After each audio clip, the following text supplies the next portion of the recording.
చాలా ఇబ్బందులు కలిగి ఆ పరిస్థితుల్లో మేము చేయడం జరిగిందనమాట.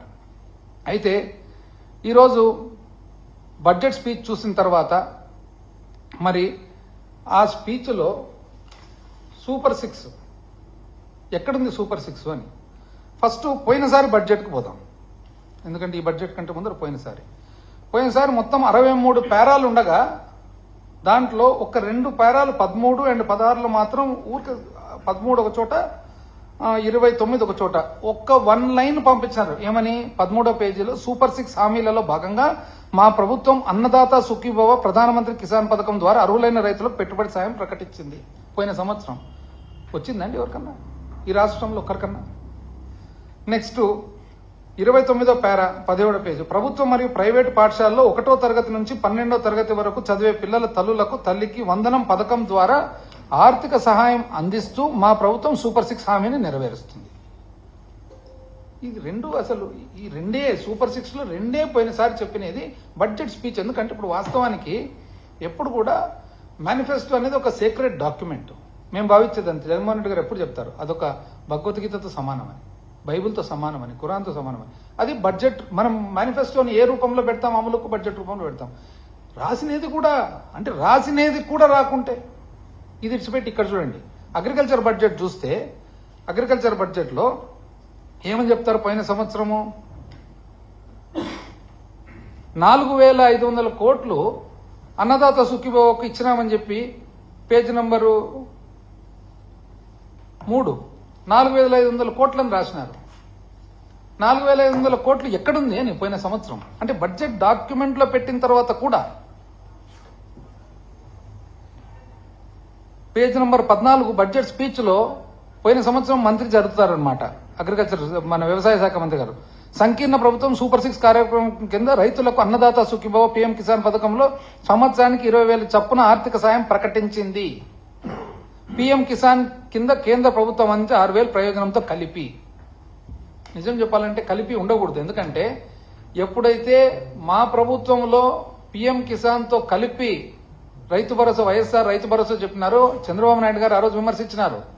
మీరు చెప్పేది ఇవ్వచ్చేది ఇవ్వండి దాన్ని ఎందుకు కలుపుతుండారు అన్నారు. మరి మీకు ఒక రూల్ మాకొక రూల్ వస్తుందండి. మీరు 20,000 రూపాయలు యాక్చువల్గా అయితే న్యాయంగా అయితే మీరు చెప్పిన ప్రకారం మీరు 20,000 రూపాయలు మీరు సపరేట్గా ఇవ్వాల. సరే మీరు చెప్పినారు. ఆ తర్వాత మొత్తం చూసినట్లయితే అసలు ఆశ్చర్యకరంగా ఉందన్నమాట. అసలు ఇంత సునాయాసంగా అసలు చెప్పడం ఏంది, అనౌన్స్ చేయడం ఏంది, రాయడం ఏంది, దాన్ని పట్టించుకోకపోవడం ఏంది అని. ఇది కాక ఇంతకు ముందే పోనీ ఎక్కడ పోయినాయి. ఇంతకుముందు మీరేమన్నారు 25 ఫిబ్రవరి మొన్న అసెంబ్లీలో మొన్ననే చంద్రబాబు నాయుడు గారు ముఖ్యమంత్రి గారు ఒక ఇది ఇచ్చినారనమాట. ఏమని ప్రజెంటేషన్. అందులో ఏమంటారంటే ఇంపాక్ట్ ఆఫ్ గవర్నెన్స్ అంటే 2023-24 మాకు పాలన సరిగా రాలేదంట. స్థూల ఉత్పత్తి 8.6% మాత్రమే పెరిగిందంట. 24-25 12.9% పెరుగుతుందంట.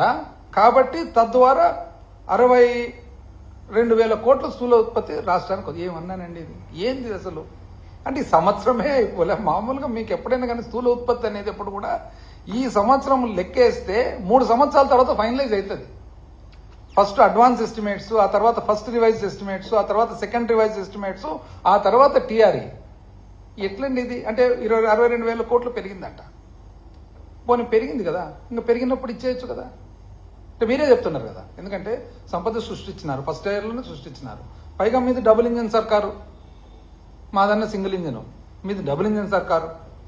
బ్రహ్మాండంగా ఇచ్చేయచ్చు కదా, మళ్ళీ అన్ని ఎందుకు పెండింగ్ పెడతారు? ఇది కాక కంపారిజన్ ఇస్తారండి 2014-19, 19-24 ఏమని మీరు 13.5 పెరిగినారు, మీరు 10.3 పెరిగినారు, మేము 13.5. ఏమన్నా పోలికనండి అంటే 2019 నుంచి 24 మధ్యలో కోవిడ్ వస్తే ప్రపంచ వ్యాప్తంగా అల్లకల్లోలం అయిపోయి మొత్తము ఎకానమీ అంతా తల్లడిల్లిపోయి ఉంటే దాన్ని కంపేర్ చేస్తారు. అంటే ఇది ఎట్లుందంటే ఒక దురదృష్టవశాత్తు వికలాంగుడు ఉంటే మామూలు మనిషికి వికలాంగుడికి రన్నింగ్ రేసు పెట్టి మేము గెలిచినామంటే ఇంకేం చేస్తారు దానికి? ఇది ఆంధ్రప్రదేశ్ రాష్ట్రానికి ఓటేనా? ఇది ఎవరన్నా చేస్తారండి కంపారిజన్? అసలు నాకైతే నిజంగా దీనికి రిప్లై ఇవ్వాలంటే కూడా నాకు చాలా ఒక రకంగా సెన్సిటివ్గా ఉంది.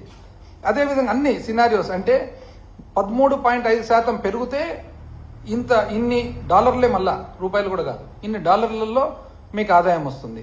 15% పెరిగితే ఇన్ని డాలర్లు ఎవరికి కావాలా, ఆదాయం ఎవరికి కావాలా? స్వామి సూపర్ 6 సంగతి ఏమి చెప్పండి అంటే అది కాకుండా అన్ని చెప్తారు. ఇది పర్ క్యాపిటల్ సినారియోస్. ఆ సినారియోస్ చూడండి, మామూలుగా పెరగలేదంట 2019 నుంచి 24 పెరగనందుకు 41,000 తగ్గిందంట. అది పెరగకపోవడం ఏంది, తగ్గడం ఏంది అంటే ఊహించుకొని మనం కదా. ఈ రోజు ఒకవేళ అక్కడికి పోయింటే, ఈరోజు బొంబాయికి పోయింటే, ఈరోజు సాయంత్రం అదృష్టానికి లాటరీ తగిలింటే రేపు పొద్దునకు నేను కోటీశ్వరుని అయిపోతుంది. ఏమైనా లెక్కనా ఇది? అసలు ఏంది ఇదంతా అని. దాని తర్వాత పోని డెట్ చూడండి ఎట్లా చెప్తారు, అప్పు. మళ్ళీ అక్కడ కూడా ఏమని చెప్తారు, 31 మార్చికు 3,75,295 కోట్లు ఉంది. ప్రభుత్వ అప్పు 4,38,278 కోట్లు ఉంది. పబ్లిక్ అకౌంట్ లయబిలిటీస్ 80,914 కోట్లు ఉంది.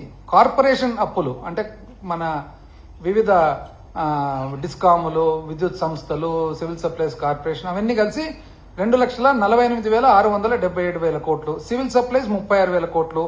విద్యుత్ సంస్థలు 34,000 కోట్లు. 1,13,000 కాంట్రాక్టర్లకు వేయాల్సినవి. ఎంప్లాయీస్ కు 21,000. ఇవన్నీ లెక్కేసి 9,74,556 కోట్లు మీరు ఇచ్చిన లెక్క. 9,74,556. ఇది సాక్షాత్ అసెంబ్లీలో గౌరవ ముఖ్యమంత్రి గారు ఇచ్చే ఇది. 14 లక్షలు ఎక్కడ పోయిందండి? 14 అన్నట్లుంటారే, 13 అన్నట్లుంటారే, 12 అన్నట్లుంటారే, 10 అన్నట్లుంటారే, విధ్వంసం అన్నట్లుంటారే. మళ్ళీ అందులో కూడా చూడండి, అందులో కూడా ఎవరన్నా చేయొచ్చునా ఇట్లాంటివి?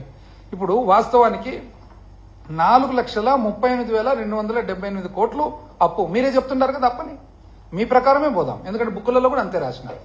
ఆ తర్వాత 80,914 కోట్లు పబ్లిక్ అకౌంట్, రైట్, బుక్కులలో ఉంది, దాని ప్రకారం పోదాం. ఆ తర్వాత కార్పొరేషన్ అప్పులు మీరు 2,48,677 కోట్లు అని మీరు అంటున్నారు. కంట్రోల్ అండ్ ఆడిటర్ జనరల్ వచ్చేసి 1,54,797 కోట్లని కంట్రోల్ అండ్ ఆడిటర్ జనరల్ అంటున్నాడు. మళ్ళీ మీరు కరెక్టా, కంట్రోల్ అండ్ ఆడిటర్ జనరల్ కరెక్టా? దేశానికి సంబంధించిన ఇండిపెండెంట్ ఆర్గనైజేషన్ లెక్కలు చూసేదే వాళ్ళ పని, లెక్కలు రాసేదే వాళ్ళ పని. వాళ్ళు చెప్పినది కరెక్టా, వీళ్ళు కరెక్టా? అసలు ఆశ్చర్యం, ఈ మధ్య కాలంలో నేను అమెరికాలోనే ఎక్కడో ఒక అబ్బాయి యంగ్స్టర్ ఏదో ఉద్యోగం చేస్తున్నట్టున్నారు, యూకేలోనో అమెరికాలోనో ఐటీ ఉద్యోగం. ఆయన ఎంత బాగా చెప్పినానంటే నాకు ఎందుకు డిఫరెన్స్ కనపడుతుందండి. ఈ కూటమి వాళ్ళు ఏది చెప్పినా కూడా ఒక్క రోజు కూడా ఒక సోర్స్ చెప్పరు. వేరేజ్ వైసీపీ వాళ్ళు కానీ జగన్మోహన్ రెడ్డి గారు కానీ ఏం మాట్లాడినా కూడా అది ఆర్బీఐయా, అది సిఏజీనా, అది MOSPI, ministry of statistics and programme, ప్రతి దానికి ప్రతి ఫిగర్ కు ఒక సోర్స్ ఉండింది. వీళ్ళది ఒక్క సోర్స్ కూడా ఉండదు. ఏంది ఇది అంటారు.